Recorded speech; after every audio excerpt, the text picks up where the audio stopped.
నమస్తే, welcome to special focus. నేను సునీల్. అలా యుద్ధం స్టార్ట్ చేసి ఇరాన్ మీద ఇలా గెలిచేయొచ్చు, ఇక లైన్ క్లియర్. వార్ స్టార్ట్ చేయడానికి ముందు ట్రంప్ ఆలోచన ఇదే అయి ఉంటుంది బహుశా. కట్ చేస్తే కొరకరాని కొయ్య అంటే ఏంటో, ఎలా ఉంటుందో అమెరికాకు ప్రాక్టికల్గా చూపిస్తోంది ఇరాన్. యుద్ధం 14 రోజులు దాటింది. మొదటి రోజు ఎలా ఉందో సీన్ ఇవాళ అంతకు మించి అనిపిస్తోంది. అసలు ఎందుకు ఈ పరిస్థితి? ఇరాన్ను ట్రంప్ తక్కువ అంచనా వేశాడా? అమెరికా లెక్క అసలు ఎక్కడ తప్పింది? అసలు ఏం జరిగింది? ఇరాన్ ఇజ్రాయెల్ యుద్ధానికి 2 వారాలు. పశ్చిమాసియాలో ఏమాత్రం తగ్గని ఉద్రిక్తతలు. అమెరికాకు ఇరాన్ జలక్కుల మీద జలక్కులు. తగ్గేదేలే అనే రేంజ్లో ఫైట్ ఇస్తున్న ఇరాన్ విషయంలో అమెరికా లెక్క తప్పిందా? ట్రంప్ అంచనాలు ఎందుకు ఫెయిల్ అయ్యాయి? 14 రోజుల యుద్ధం మిగిల్చిన ప్రశ్నలు ఏంటి? ఒకరోజు అర్ధరాత్రి అలా దాడి చేసి ఇలా వెనుజువెలా అధ్యక్షుడిని అరెస్ట్ చేసింది అమెరికా. ఆ దేశాన్ని గుప్పిట్లోకి తీసుకుంది. ఇరాన్ విషయంలోనూ ఇలాగే జరుగుతుందని అమెరికా ట్రంప్ వేసిన అంచనాలు పూర్తిగా రివర్స్ అయ్యాయి. అగ్రరాజ్యానికి ఇరాన్ చుక్కలు చూపిస్తోంది. ఓవైపు ఇజ్రాయెల్, అమెరికా కలిసి దాడి చేస్తుంటే ఆ 2 దేశాలను సమర్థవంతంగా ఎదుర్కోవడమే కాదు, తలపోటుగా మారుతోంది ఇరాన్. దీంతో మొదటి రోజు యుద్ధం ఎలా ఉందో ప్రస్తుతం అంతకు మించి అనే రేంజ్ ఉద్రిక్తతలు కనిపిస్తున్నాయి. అనుకున్నది ఒకటి, అయ్యింది ఒకటి అన్నట్లుగా యుద్ధం తీరు కనిపిస్తోంది. అసలు తగ్గేదేలే అనే రేంజ్లో అమెరికాకు ఇరాన్ సవాలు విసురుతోంది. కర్గ్ ఐలాండ్పై అమెరికా దాడి విషయంలోనూ తీవ్రంగా స్పందించింది. అమెరికా చమురు మౌలిక సదుపాయాలను బూడిద చేస్తామంటూ హెచ్చరించింది. నువ్వు తగ్గే వరకు నేను తగ్గను అనే రేంజ్లో అమెరికాకు ఇరాన్ చుక్కలు చూపిస్తోంది. అయితే ఇప్పుడు కర్గ్ ఐలాండ్ ఇష్యూతో రాబోయే రోజుల్లో యుద్ధం మరింత ముదిరే అవకాశాలు క్లియర్గా కనిపిస్తున్నాయి.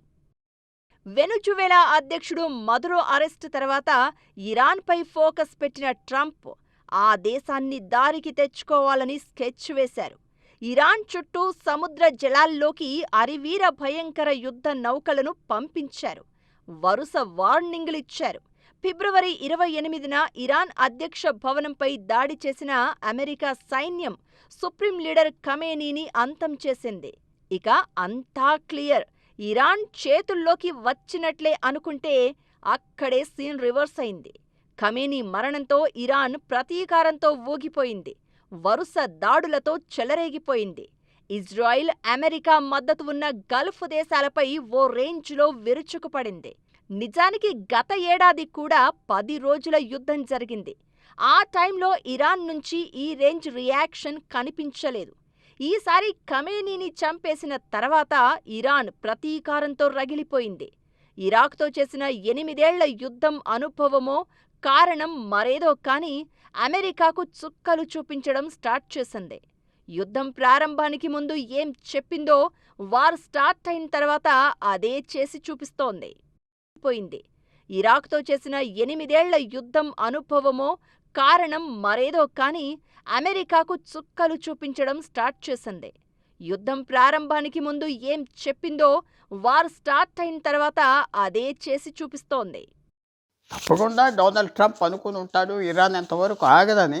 కానీ ఆయన అడ్వైజర్ ముందరనే చెప్తున్నారు ఇరాన్ చాలా రెడీగా ఉన్నది, విశేషంగా యుద్ధం చేస్తుంది, వెనకాల రష్యా, చైనా అందరూ సాయం చేస్తున్నారని చెప్పారు. ఏమాత్రమైనా సర్ప్రైజ్ వచ్చినా ఇరాన్కి, మిగతా రష్యాకి, చైనాకి తెలిసింది ఏంటంటే డొనాల్డ్ ట్రంప్ అన్ప్రిడిక్టబుల్ మనిషి, ఏం చేస్తాడో చెప్పలేం. ఆయన యుద్ధానికి రెడీగా ఉంటాడు, ఆప్ చేయొచ్చు, మొదలుకి వెళ్ళిపోవచ్చు. ఆయన క్యాల్కులేషన్స్ వేరేగా ఉంటాయి. డ్యామేజ్ చూడడు, ఏదైనా రిస్క్ తీసుకుంటాడు. యుద్ధం చేయడమే ముందున్న మార్గం, ఫలితం గురించి ఆలోచనే లేదు అనే రేంజ్లో అమెరికా ఇజ్రాయెల్ను ఢీ కొడుతోంది ఇరాన్. యుద్ధం మొదలుపెట్టింది అమెరికా అయినా ముగించేది తామే అంటూ కాన్ఫిడెంట్గా చెప్తుందంటే ఇరాన్ దూకుడు రేంజ్ అర్థం చేసుకోవచ్చు. అమెరికాను ఆర్థికంగా దెబ్బతీసే వ్యూహంతో ఇరాన్ చేస్తున్న దాడులు ప్రపంచమే అవాక్కయ్యేలా చేస్తున్నాయి. ఆ దేశం ఎంతలే అనుకొని అమెరికా యుద్ధం మొదలు పెడితే తాము ఎంతో, తమ బలం ఎంతో ప్రపంచానికి చూపిస్తోంది ఇరాన్. దీంతో ఇప్పుడు యుద్ధాన్ని ఎలా ఆపాలో అర్థం కాక అమెరికా తలలు పట్టుకుంటోంది. అయిపోయిందని ఒకసారి, వారంలో అవుతుందని ఇంకోసారి, 4 నెలల్లో అయిపోతుందని మరోసారి. యుద్ధం గురించి ట్రంప్ చేస్తున్న కామెంట్స్ ఇరాన్ దూకుడు ఏ రేంజ్లో ఒత్తిడి తీసుకువస్తుందో చెప్పకనే చెప్తోందనే అభిప్రాయాలు వినిపిస్తున్నాయి. ఇరాన్తో యుద్ధంలో ట్రంప్ లెక్కలు తప్పడం వెనుక 5 ప్రధాన వ్యూహాత్మక తప్పిదాలు కనిపిస్తున్నాయనే చర్చ జరుగుతోంది. మొదటిది, ఇరాన్ భయపడుతుందని, దాడులు చేస్తే ఇరాన్ వెంటనే లొంగిపోతుందని, కొద్ది రియాక్షన్ మాత్రమే ఉంటుందని అమెరికా తప్పుడు ఆలోచన వేసింది. రెండోది, చమురు మార్కెట్ పతనం. దీన్ని సరిగ్గా అంచనా వెయ్యలేకపోవడం అమెరికా చేసిన మరో పెద్ద తప్పు. చమురు మార్కెట్కు తాత్కాలికంగా అవాంతరాలు వస్తాయనుకుంటే ప్రస్తుత పరిస్థితి పూర్తిగా వ్యతిరేకంగా ఉంది. సరఫరాలో అవాంతరాలతో చమురు ధరలు ఒక్కసారిగా ఎగిశాయి. దీంతో ప్రపంచంపై ఆర్థిక ఒత్తిడి పెరిగింది. మూడోది, హర్ముజ్ ప్రమాదంపై అంచనా. ఆ జలసంధిపై ఇరాన్కు ఉన్న పట్టును అమెరికా తక్కువగా అంచనా వేసింది.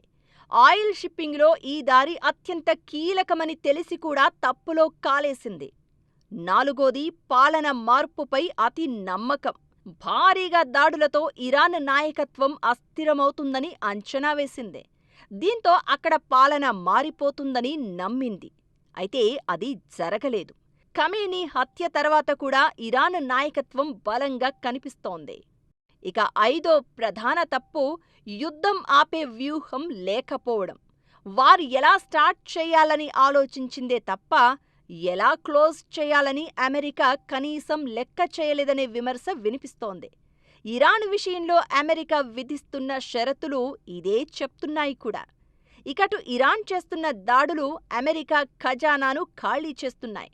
ఫర్ ఎగ్జాంపుల్, ఇరాన్ ₹10 డ్రోన్ పంపిస్తే దాన్ని కూల్చేయడానికి అమెరికా ₹1000 ఖర్చు చేస్తోంది. ఇలా ఉంది సీన్. దీంతో అమెరికాపై ఆర్థికంగా భారం పెరుగుతోంది. ఇక హర్ముజ్ మూసివేతతో ప్రపంచం అల్లాడిపోతోంది. యుద్ధం మరింత ముదిరితే బతుకులు కూడా కష్టంగా మారే అవకాశాలు ఉన్నాయనే అభిప్రాయాలు వినిపిస్తున్నాయి. ఆర్థికంగా చూసినా, ఆయుధపరంగా చూసినా అమెరికాతో అసలు కంపేర్ చేసే స్థాయే కాదు ఇరాన్ది. అలాంటిది అగ్రరాజ్యానికి చుక్కలు చూపిస్తోంది ఆ దేశం. అమెరికా కూడా ఊహించని రేంజ్లో రియాక్ట్ అవుతోంది. అసలు యుఎస్కు ఇలా ఎలా చుక్కలు చూపిస్తోంది? ఆ దేశం వార్ స్ట్రాటజీలు అసలు ఎలా ఉన్నాయి? యుద్ధం ఇప్పట్లో ఆగే పరిస్థితి అసలుందా? వరుస పరిణామాలు చెప్తుందేంటి?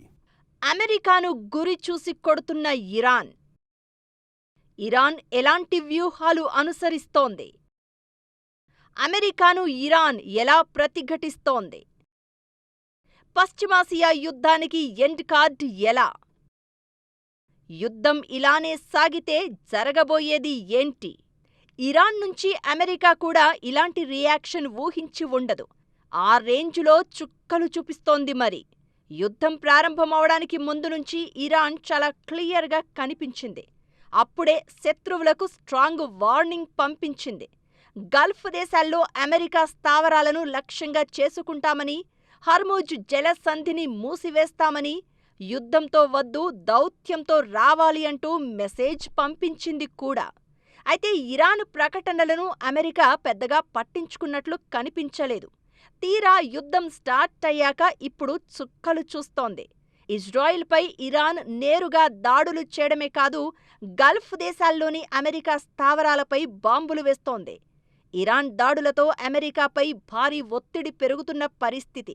ఏం చేయాలో, ఇరాన్ను ఎలా కట్టడి చేయాలో తెలియక ట్రంప్ పూటకో స్టేట్మెంట్ ఇస్తున్న పరిస్థితి.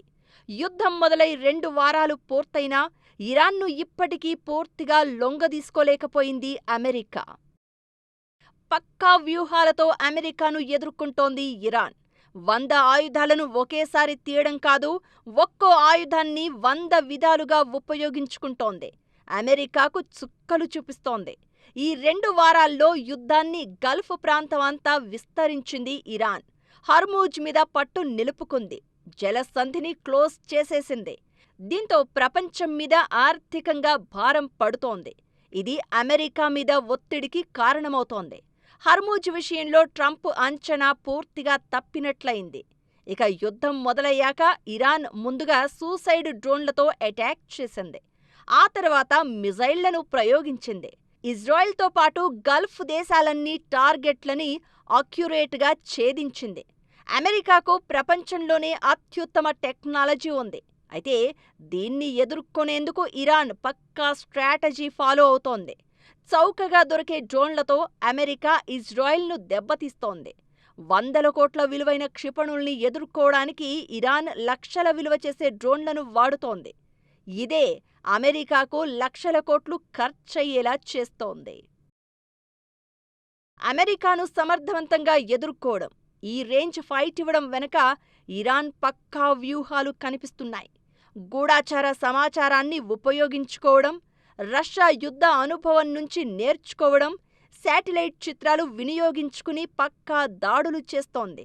భారీ ఆయుధాలతో కాకుండా తక్కువ దూరం ప్రయాణించే క్షిపణులు, షాహెద్ లాంటి చవకైన సులభంగా ప్రయోగించే డ్రోన్లతో శత్రువుల మీద దాడులు చేస్తోంది ఇరాన్.